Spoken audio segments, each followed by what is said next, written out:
Hi everybody, this is Mrs. Robinson. This is part one of my series on how to write on how to write an AP style essay. The first type of essay we'll be addressing today is analysis because that's what my students currently need the most practice with. I'll start off in this first video by analyzing the text, and then in the second video I will go step by step through an essay that I wrote and explain the process and how I went about writing the text. All right, here we go. So the first thing is when you get an analysis essay, they're usually the second question, and you're given a suggested time right here. Then you're given the background information, which is really important to read. So let's go ahead and get started. Benjamin Banneker, the son of former slaves, was a farmer, astronomer, mathematician, surveyor, and author. In 1791, he wrote to Thomas Jefferson, framer of the Declaration of Independence and Secretary of State to President George Washington. Read the following excerpt from the letter and write an essay that analyzes how Banneker uses rhetorical strategies to argue against slavery.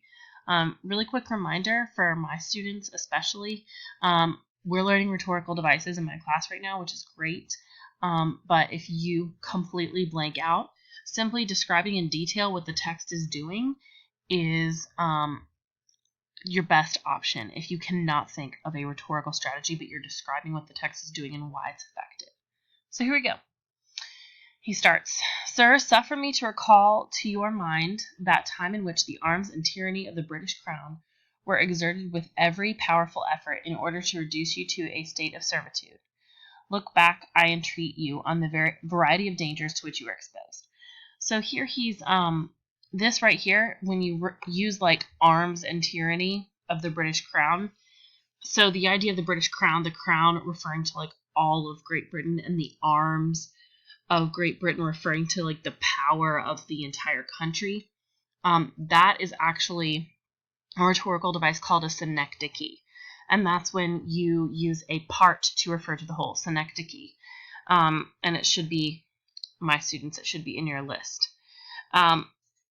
And so here he's starting with pathos. He uses synecdoche to exert pathos. Like, look back when you were treated like this. Reflect on that time in which every human aid appeared unavailable, and in which even hope and fortitude wore the aspect of inability to the conflict, and you cannot but be led to a serious and grateful sense of your miraculous and providential preservation. He's basically saying, look back at the time when you were in the same position as the slaves, because you were basically a slave to Great Britain, and you can't but help be super thankful that someone saved you out, be that the American people and the French people, but that you were delivered from Great Britain. You cannot but acknowledge that the present freedom and tranquility which you enjoy have mercifully received, and that is the peculiar blessing of heaven. So, you cannot, and you cannot is repeated here. You're miraculous, you cannot. He's kind of starting a little bit of a use of anaphora here to drive home his point and to provide emphasis to it. This, sir, was a time in which you clearly saw into the injustice of a state of slavery, and in which you have just apprehensions of the horrors of its condition. It was now, sir, that your abhorrence thereof was so excited that you publicly held forth this true and valuable doctrine, which is worthy to be recorded and remembered in all succeeding ages. He's basically saying, at this time you understood that if you're in a position where you're a slave to somebody else, it's a horrible place and it's completely abhorrent, meaning it's a hateful thing. It goes against what's natural. And so then he makes here an allusion, which is a rhetorical device, to what Thomas Jefferson wrote when he wrote the Declaration of Independence, which is why our background information up here is really important, because he makes an allusion to the Declaration of Independence saying, hey, you acknowledged that all humans are created equal, that all men are created equal, that they are endowed by their Creator with certain unalienable rights, that among these are life, liberty, and the pursuit of happiness. And then he goes on to say, here, sir, was a time in which your tender feelings for yourselves had engaged you, meaning had motivated you, thus to declare you were then impressed with proper ideas of the great valuation of liberty and the free possession of those blessings to which you were entitled by nature. So he's saying this situation that you were in with Great Britain motivated you to acknowledge that humans have these rights. And then he uses this transition but, and transitions can be rhetorical devices because they shift the argument. Because he spends this whole first time reminding Jefferson, remember that time when you felt like this because of Great Britain. And you and all of the other colonists who worked with you felt that liberty was so important and it was worth fighting for. But is a turning point here, a structural turning point. Sir, how pitiable it is to reflect. So if we want to use the term, but is a syntactical structure that shows a contrast between the first half of the sentence and the second half. Sir, how pitiable it is to reflect that although you were so fully convinced of the benevolence of the Father of mankind, that's a reference to God, and of his equal and impartial distribution of those rights and privileges which he had conferred upon them, that you should at the same time counteract his mercies in detaining by fraud and violence so numerous a part of my brethren under groaning captivity and cruel oppression. Let's stop there. So here he's saying, but you value freedom, but you didn't value freedom in this situation. Somehow you forgot to acknowledge that the benevolence of God did not apply to my brethren. And again, this is where that background information comes in, and it's so important. We know that Benjamin Banneker is the son of former slaves.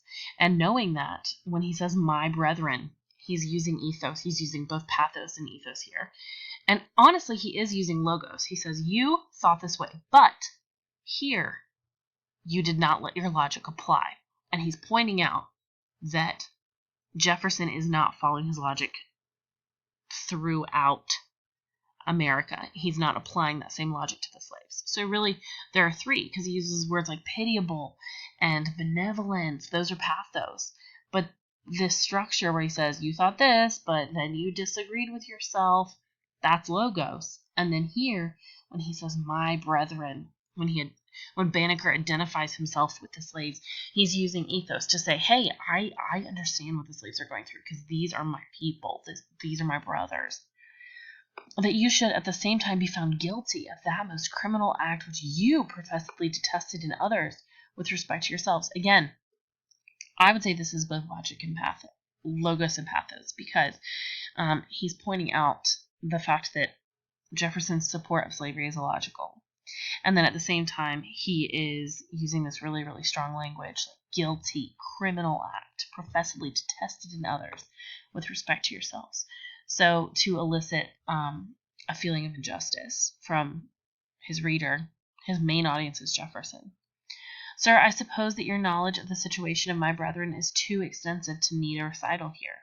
Neither shall I presume to prescribe methods by which they may be relieved, otherwise than by recommending to you and all others to wean yourselves from those narrow prejudices which you have imbibed. This is interesting.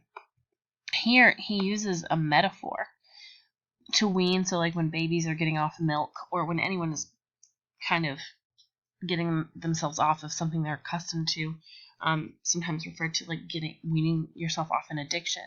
Wean yourselves from those narrow prejudices which you have imbibed. So to imbibe means to drink. So you've been drinking in prejudice. And so that's a really great metaphor, which gives this amazing image of people willingly taking in prejudice against people who are different than them to support that kind of oppression.